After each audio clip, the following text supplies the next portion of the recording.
Good morning, students. Once again, welcome back to Expertise Biology with Yasmin, and here is your Yasmin ma'am. So, hope you are safe at your homes. It's rainy, the weather is very cold, so sorry, take proper care of yourselves, children. So, today we are ending up this chapter of living organisms and their surroundings. Hope you all have understood the chapter, children. Now, the adaptation in the aquatic habitat, that is, the adaptation in the water, is only left in this chapter. What are the adaptations of the plants and animals in the water, that is water habitat.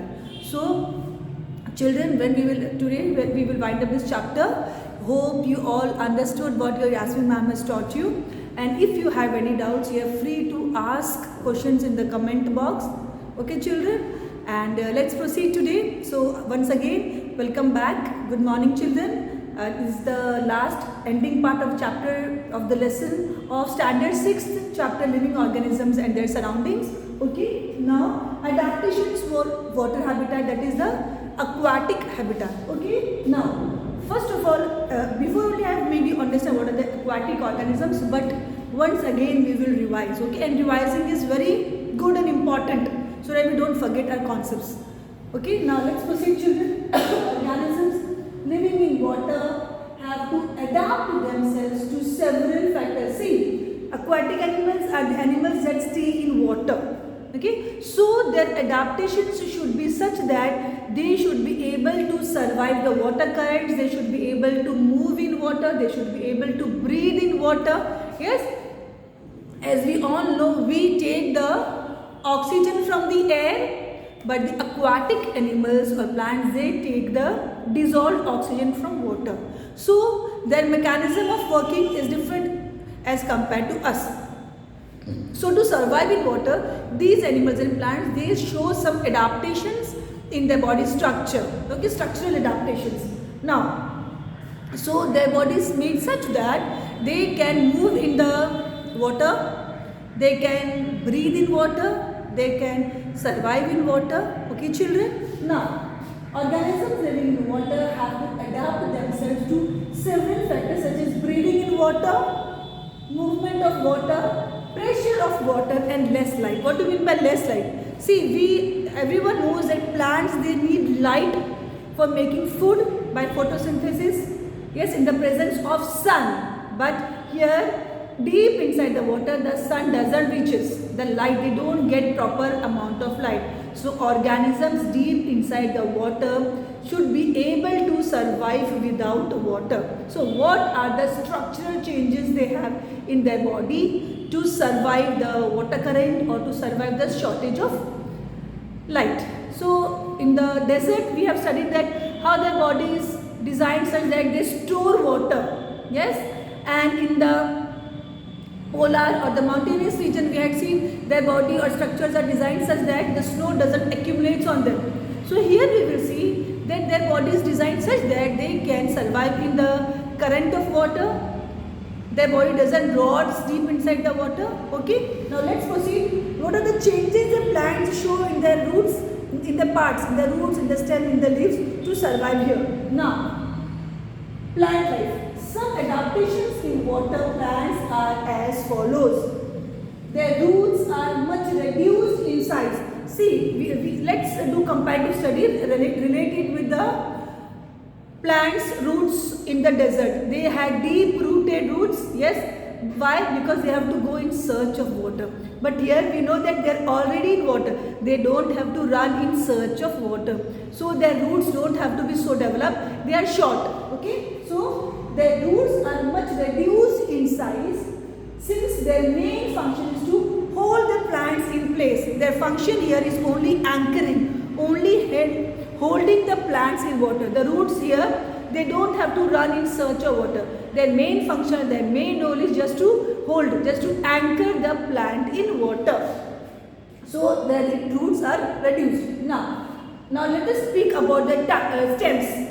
Their stems are long and narrow to withstand water currents. See, in the desert we had studied that they have the animals like camel, they have long legs so that they don't touch the sand. Their body doesn't touch the sand. Same way, they have long stems so that they can stand in the flow of water current, they don't get submerged in it. Okay, so their stems are long and narrow to withstand the water current, so that they can be protected, they can protect themselves from the water currents without getting damaged. For example, water lily. So their stems are long and narrow so that they are protected in the flow of water or with the current of water. Now, one more adaptation the stems they show. Stems have air spaces to enable the plant to float. Yes, what do you mean by air spaces? Yes, when I will keep two things in the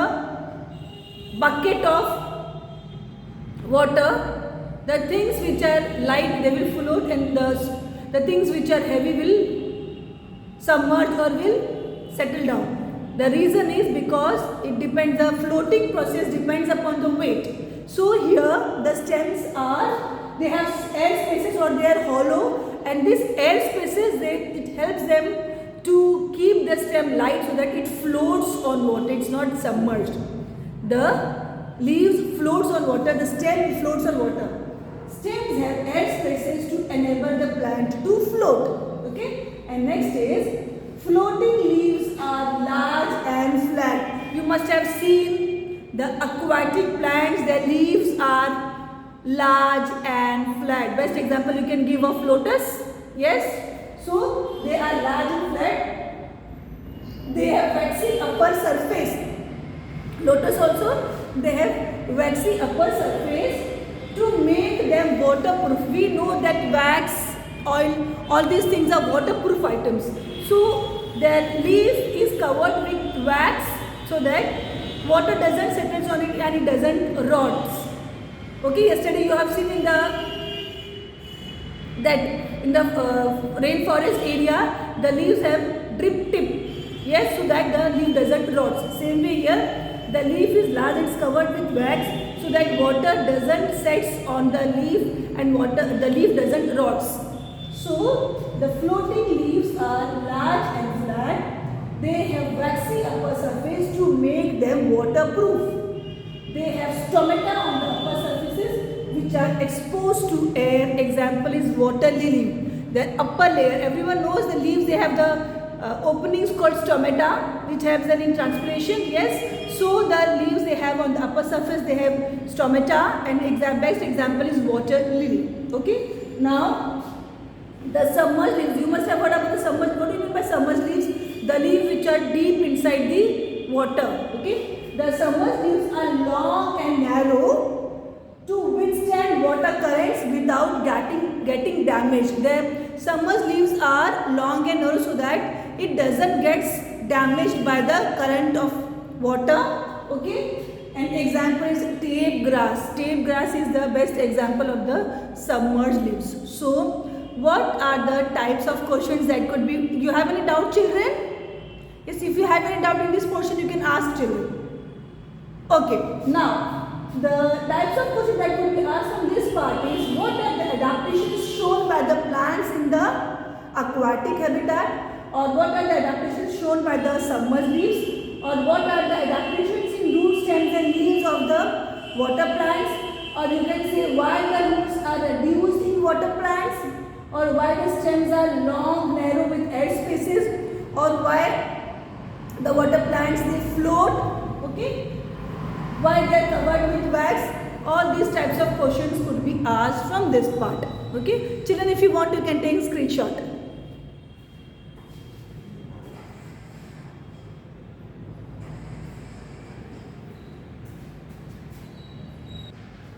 So in the aquatic plants, we are going to study the adaptations we have seen in the aquatic plants. Now let us see the adaptations of the aquatic animals. Okay, now the main features for aquatic adaptations are as follows. So as you have studied before, the adaptations in the aquatic plants and animals are such that they have to be able to move in the water.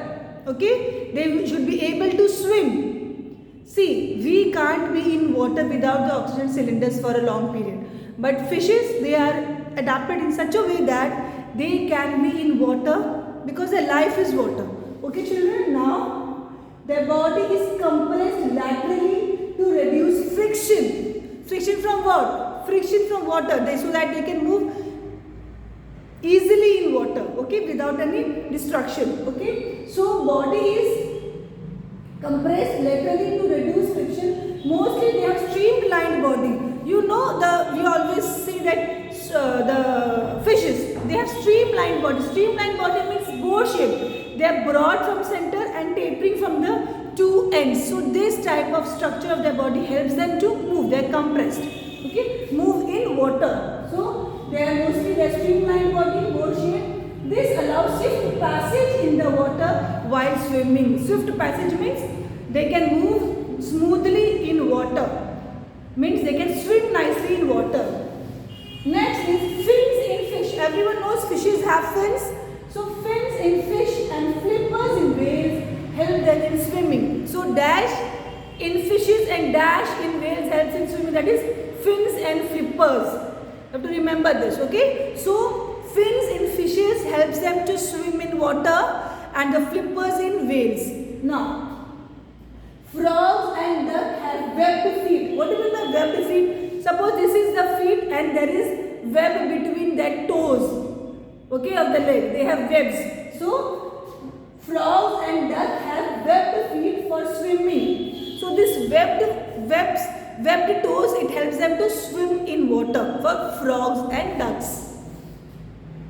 Gills, swim bladder present in certain fish is filled with air and maintains buoyancy. What do you mean by maintains buoyancy? Means they have to be buoyant. Their body have to be light so that they can float on water. There in the adaptations of aquatic plant, you had seen that the stems they have air spaces in that so that they can float. Same way here they have swim bladders, some of the fishes, so that which is filled with air so that they can float in water. Okay.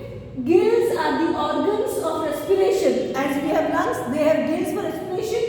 Gills exhale gases, they are dissolved in water. Gills are characterized to take the oxygen from that is dissolved in water. That is oxygen from the water. Now, dolphins and whales do not have gills. These are the exceptions. Dolphins and whales do not have gills. So, how they breathe, how they respire? They breathe in air through nostrils or blowholes which are located on the upper part of their heads. Okay, you must have seen the dolphins and the whales. Frequently they come out of the water.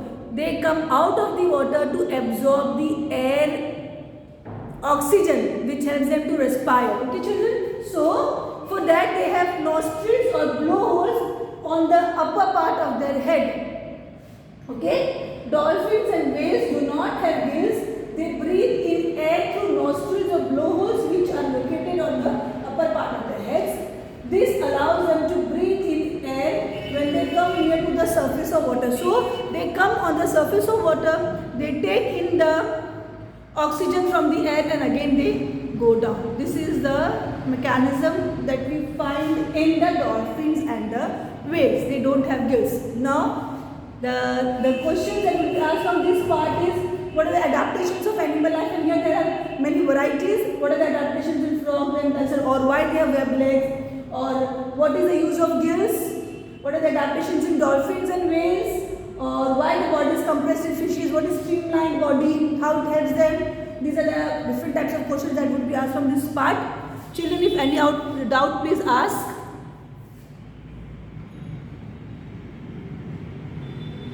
Okay children, now the chapter that is living organisms and their surroundings are done. If you have any doubt in this chapter children, you are free to ask in the comment box. Okay, you have taken the screenshots. I hope that it would help you during the exam preparation time. Okay, so be at home, take good care of yourselves, be safe, and try to make notes from the part that I have referred many books so that it would be helpful for you to clear many of the concepts and give the exams. Okay, all the best for your exams children. If you have any doubt, you ask. Okay, take the screenshot children.